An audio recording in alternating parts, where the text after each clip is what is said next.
Selamat siang, Bu. Gimana kabarnya? Baik. Kali ini kita akan pelajaran apa? Al-Quran dan hadis, Bu. Baik, sebelum memulai pelajaran, kita awali dengan membaca surat Al-Fatihah. Bismillahirrahmanirrahim. Alhamdulillahi Rabbil Alamin. Ar-Rahmanirrahim. Maliki yaumiddin. Iyyaka na'budu wa iyyaka nasta'in. Ihdinas siratal mustaqim. Siratal ladzina an'amta 'alaihim ghairil maghdubi 'alaihim waladdallin.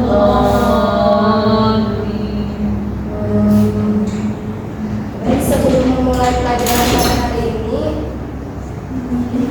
Ibu absen dulu ya. Jangan berangkat, Bu. Ya, nggak apa-apa, terlambat 5 menit. Ya, Oke, Anissa Rismawati hadir. hadir. Samatia, Hadir, Bu. Aminah, Hadir. Kapina Ajahra, Hadir. Siti Nur Karimah. Hadir, Bu. Oke, kita melanjutkan pelajaran kita yang kemarin tentang jual beli. Sekarang kita melanjutkan tentang riba.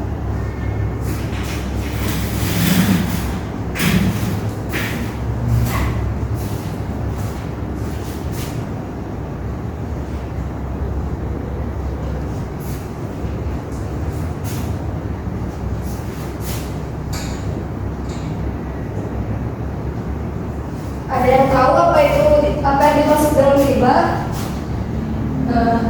Memakan uang haram. Ya, haram. Ya, betul. Ada yang lebih jelasnya lagi? Uang yang ada bunganya.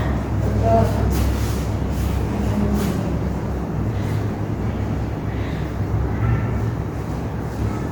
Ibu tulis dulu ya, kalian catat ya. Oke, Bu.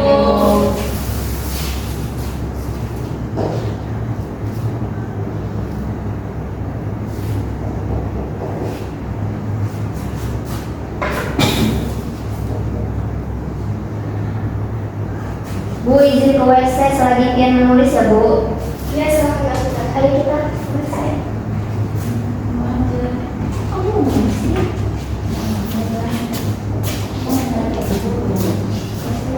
Ya, aku udah telat tadi, masa aku izin. Aku kan udah. Ibu izin yang terakhirnya. Temannya Anissa. Ya, baik. Kamu.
dalam bahasa Arab berasal dari kata roba yang berarti bertambah atau meningkat. Nah, sedangkan secara istilah riba mengacu pada tambahan atau keuntungan yang diperoleh dalam transaksi atau perjanjian yang tidak sah menurut hukum Islam. Jadi riba ini adalah misalkan Aminah ini mau ngutang, lagi kepepet nih, lagi butuh banget sama uang, minjamlah sama Saula. Oh my god.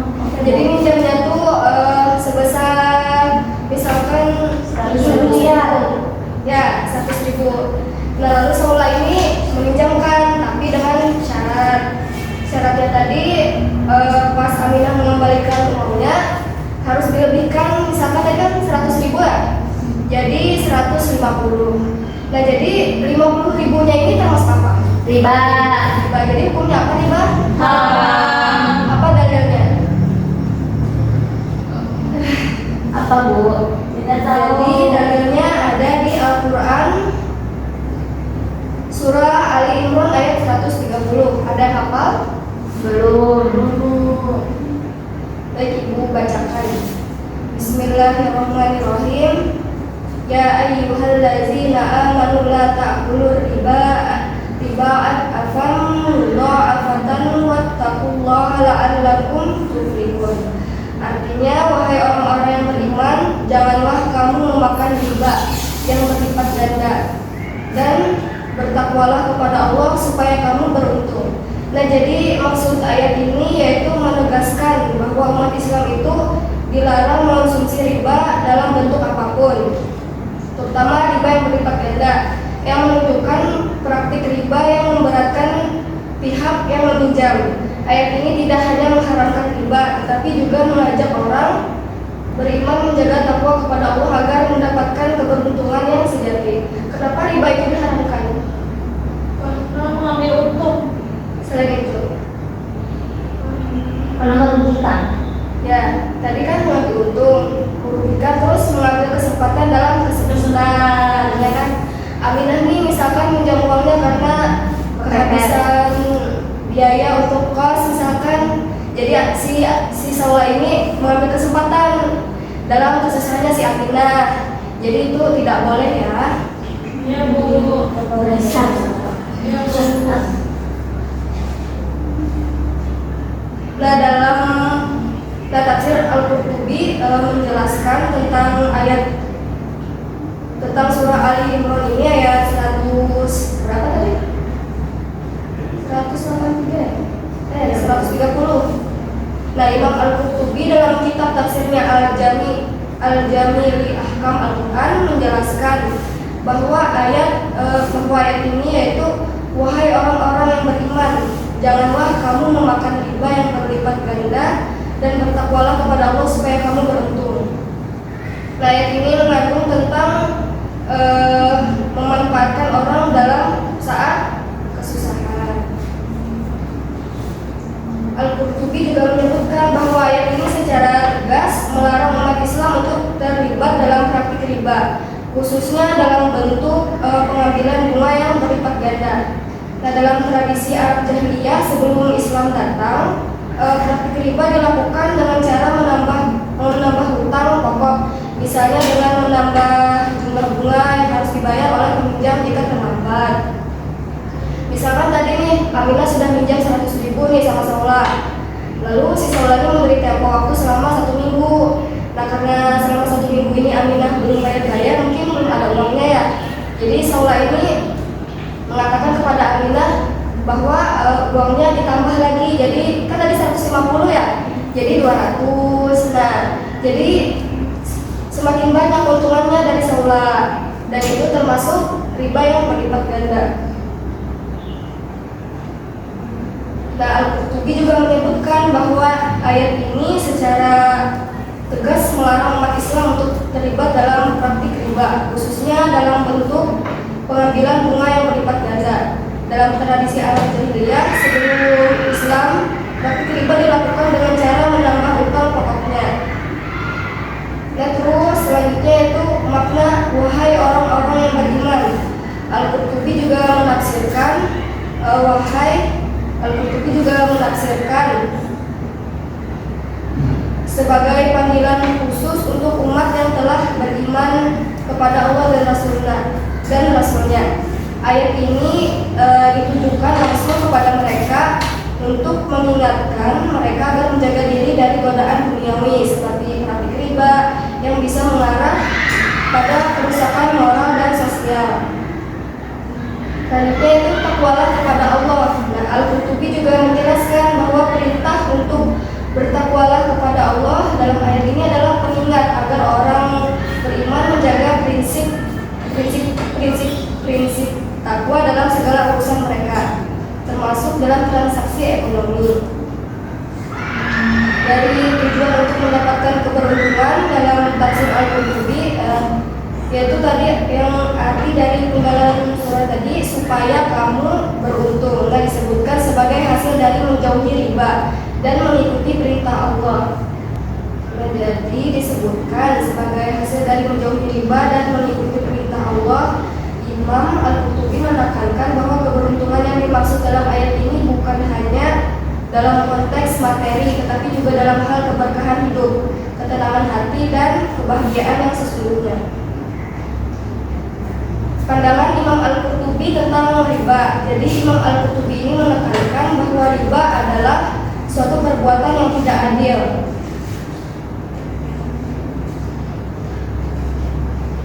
Dan menurut beliau, meskipun riba pada zaman jahiliyah dipandang sebagai praktik yang biasa dan menguntungkan, bagi pihak pemberi pinjaman, Islam datang untuk menghapus praktik tersebut demi menciptakan masyarakat yang adil dan sejahtera. Dalam pandangan Al-Qurtubi, larangan terhadap riba tidak hanya bersifat ekonomi, tetapi juga memberi keberuntungan bagi mereka yang meninggalkan riba dan mengikuti perintahnya. Jadi kesimpulannya, tafsir Al-Qurtubi terhadap ayat surah Al-Imran ini menegaskan bahwa praktik riba sangat dilarang dalam Islam karena mengandung unsur penindasan, ketidakadilan, dan eksploitasi. Larangan ini ditujukan kepada orang-orang beriman agar mereka bertakwa kepada Allah. Selanjutnya Ibu akan membahas tentang macam-macam jenis riba.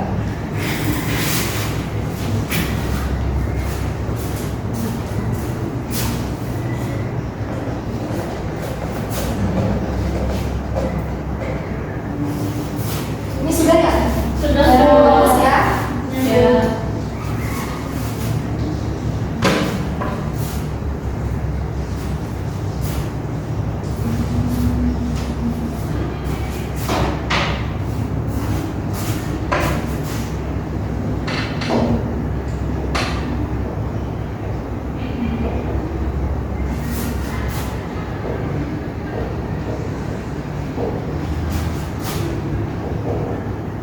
Ada yang tahu ada berapa macam jenis riba? Nah, nggak tahu aku belum tahu.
Nah, jadi riba ini terbagi menjadi 4.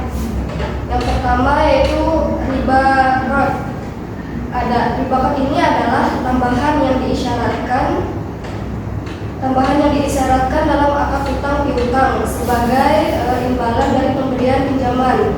Contohnya tadi kan Aminah meminjam uang sebesar berapa tadi Aminah? 100 ribu. Tetapi Saula menghutangkan Aminah ini dengan mengatakan kepada Aminah bahwa kamu saya pinjamkan, tetapi dengan syarat mengembalikannya secara berlebih, yaitu 150. Nah, jadi 50 ribunya ini termasuk riba. Jadi ini termasuk kepada riba akad. Yang kedua yaitu riba jahiliyah. Riba jahiliyah ini adalah tambahan utang yang dibebankan kepada peminjam jika ia tidak mampu membayar utangnya pada waktu yang telah disepakati. Contohnya, Aminah punya hutang kepada Saula tadi kan sebanyak 100. Misalkan contoh lain, misalkan Jahra nih punya hutang sebanyak 1 juta. Tetapi si Jahra ini tidak mampu membayar hutangnya pada waktu yang telah disepakati oleh yang menghutangi. Nah, maka si penghutang ini membebankan si Jahra dengan cara menambah bunganya.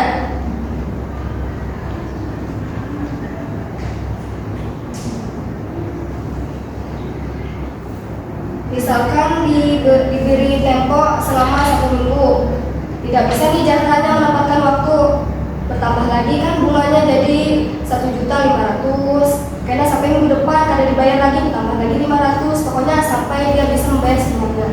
Nah, itu termasuk riba jahiliyah.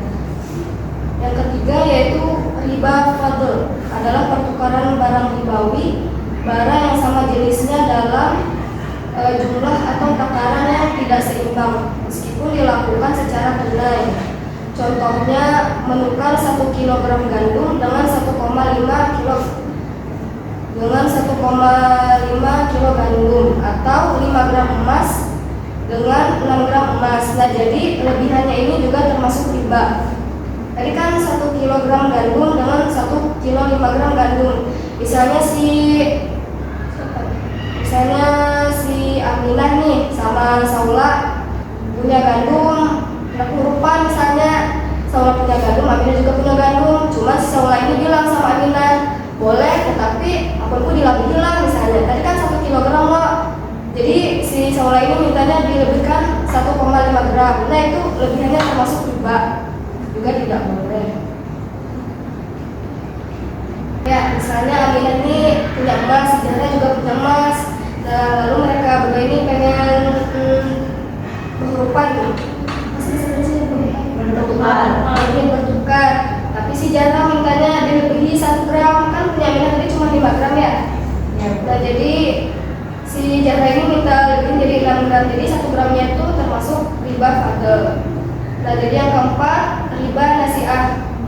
Riba nasi'ah ini adalah penundaan dalam pertukaran barang ribawi atau penundaan pembayaran dengan adanya tambahan sebagai kompensasi waktu. Contohnya menjual emas 10 gram dengan pembayaran yang ditunda selama 1 bulan, tetapi pembeli harus membayar 12 gram. Nah, maksudnya tuh tadi kan Aminah nih hendak beli emas sama Jahra, cuman bayarnya ditunda selama 1 bulan kayak berhutang itu lah. Jadi Jahra nih memberikan kesepakatan sama Aminah, nanti kalau bayar, nanti bulan depan bayarnya lebih sama dengan seharga 12 gram emas, padahal kan tadi belinya cuma 10 gram. Nah, itu lebihnya juga termasuk riba nasi'ah.